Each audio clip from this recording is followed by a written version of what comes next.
আসসালামু আলাইকুম। আজকে হচ্ছে আমরা ইলেকট্রিক্যাল বিজনেস একটা কোর্স নিয়ে একটু ডেসক্রাইব করব। ছোট্ট দুটো কনসেপ্ট। একটা হচ্ছে আউটবাউন্ড এবং আরেকটা হচ্ছে ইনবাউন্ড। মার্কেটিংটা বেসিক্যালি কি? মার্কেটিং তো হচ্ছে বেসিক্যালি কাস্টমারকে হচ্ছে যখন কোনো একটা অর্গানাইজেশন বা যারা হচ্ছে তাদের প্রোডাক্ট সোল্ড আউট করতে চাচ্ছেন, তারা হচ্ছে সেই প্রোডাক্টটা পারচেজ করার জন্য কাস্টমারকে কনভিন্স করবেন।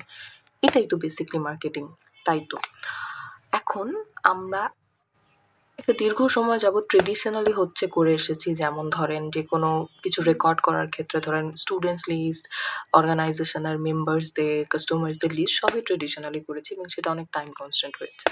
কিন্তু গ্র্যাজুয়ালি হচ্ছে আমরা যখন সেটা থ্রু সোশ্যাল অ্যাপ বা থ্রু হচ্ছে আম সোশ্যাল সাইটস বা হচ্ছে আ আ থ্রু সোশ্যাল সাইটস বলেন বা হচ্ছে যেটা অনেক টেকনোলজিক্যালি যখন অনেক অ্যাডভান্সড হয়েছি, অনেক অ্যাপস বা হচ্ছে অনেক আম আম মানে আমাদের অ্যাওয়ারনেস যত বিল্ডেড আপ হয়েছে তত কিন্তু আমরা আরো বেশি টেকনোলজিক্যালি হচ্ছে সব মানে যেকোনো ধরনের রেকর্ড, যেকোনো ধরনের কাজ মানে হাতে কলমে বা কষ্ট করে করার থেকে আমরা সেটাকে হচ্ছে ডেস্কটপ বা ল্যাপটপের থ্রু করাতেই স্বাচ্ছন্দ্য বোধ করি। তো এখন যদি আমরা দুটো মার্কেটিং প্রসেসের বিষয়ে আসি, জাস্ট ছোট্ট দুটো কনসেপ্ট। একটা হচ্ছে আউটবাউন্ড এবং আরেকটা হচ্ছে ইনবাউন্ড।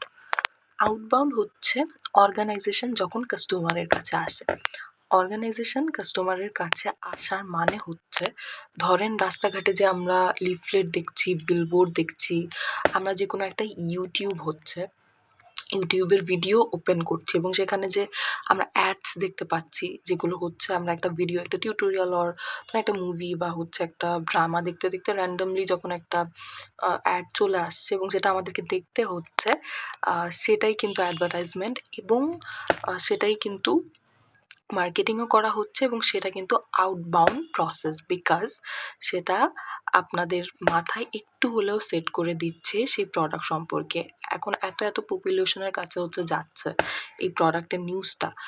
১ জন, ২ জন কি ৩ জন হলেও কিন্তু এটা পারচেজ করবেন। ধরেন ১০০ জন দেখছেন, মিনিমাম ৫-৬ জন হলেও কিন্তু পারচেজ করবেন।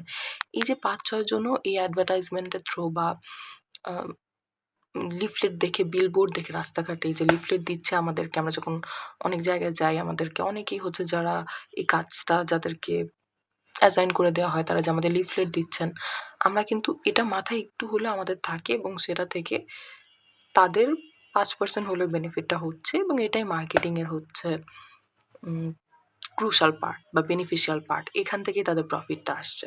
সো এটা ছিল আউটবাউন্ড, যে অর্গানাইজেশন যখন কাস্টমারের কাছে আসে।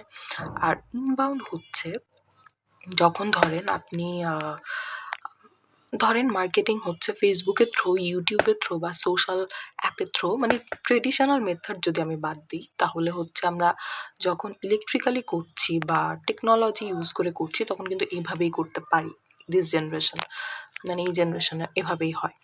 তো এখন হচ্ছে ধরেন আপনি আ কি করলেন, আ Facebook এ ধরেন একটা পেজ আছে। ধরেন জাস্ট ফর অ্যান এক্সাম্পল, যে স্কিন কেয়ার একটা প্রোডাক্টের পেজ। ধরেন পেজের নাম XYZ a good for good for skins, এরকম কিছু একটা। জাস্ট একটা র‍্যান্ডম নাম দিয়ে দিলাম।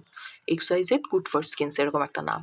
সো সেই পেজটা ধরেন নতুন একটা প্রোডাক্ট লঞ্চ করলেন। সেই প্রোডাক্টটা হচ্ছে স্কিনের ধরেন স্কার্স রিমুভ করে বা স্কিনটা হচ্ছে অনেক বেশি স্মুদি রাখে আরকি। অনেক স্মুদার লাগে দেখতে।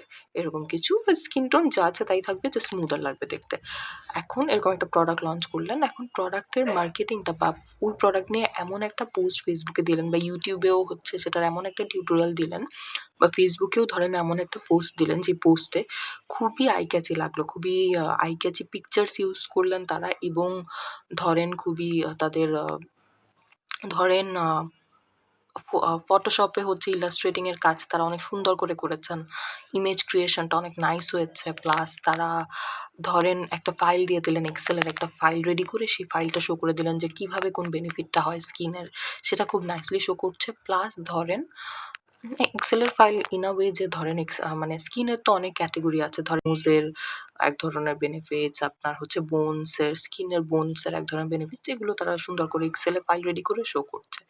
এবং এছাড়াও হচ্ছে প্রোডাক্টের অ্যাকচুয়াল বেনিফিটটা কি, বা ধরেন প্রোডাক্টের বেনিফিট তো অবভিয়াসলি মার্কেটিংয়ের ক্ষেত্রে মেনশন করতেই হয়। আপনার বেনিফিট কী সেটা পার্টিকুলারলি মেনশন করতে হবে এবং সেটা যদি অনেক যেমন ধরেন প্রোডাক্টের বেনিফিট না বলে আপনার বেনিফিট হচ্ছে সেই বিষয়টাকে মেনশন করতে হবে এবং ধরেন এই যে বললাম যে বেনিফিটের কথাটা এভাবে সুন্দর করে হচ্ছে ধরেন তারা বললেন যে এই প্রোডাক্টটা ইউজ করলে হচ্ছে সেটা ডে লং হচ্ছে আপনার স্কিনে সেট থাকবে এরকম কিছু হচ্ছে বা আপনার স্কিনটা ডে লং স্মুদি লাগবে বা অনেক স্মুদার লাগবে আর কি দেখতে, এটা তারা বললেন। সো এই যে এই বিষয়টা যে হচ্ছে তারা অনেক সুন্দর করে আই ক্যাচি ওয়েতে প্রেজেন্ট করলেন একটা ফেসবুক পোস্টের থ্রু বা ইউটিউব টিউটোরিয়ালেও কেউ একজন এক্সপ্লেন করে বললেন, এই জিনিসটা খুবই আই ক্যাচি ছিল। সো সেক্ষেত্রে কিন্তু কাস্টমার যদি এরকম কোনো পোস্ট দেখে ইমপ্রেসড হন তাহলে তিনি নিজে ক্লিক করে সেখানে যাবেন। আপনি জাস্ট তাকে অ্যাপ্রোচ করছেন যেন তিনি আপনার প্রোডাক্টটা পারচেজ করেন through eye catchy contents, through হচ্ছে অ্যাট্রাক্টেড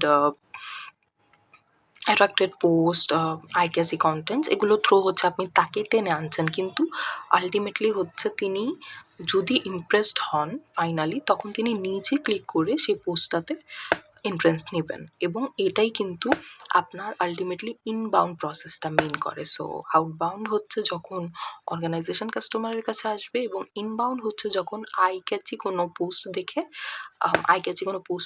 দেখে ইমপ্রেসড হয়ে আপনি যখন হচ্ছে নিজে ক্লিক করে হচ্ছে সেই পেজটা থেকে ঘুরে আসলেন বা সেই পোস্টটা থেকে ঘুরে আসলেন এবং পারচেস করলেন। সো এই দুটো ছিল দুটো মার্কেটিং প্রসেস ইলেকট্রিক্যাল ওয়েতে।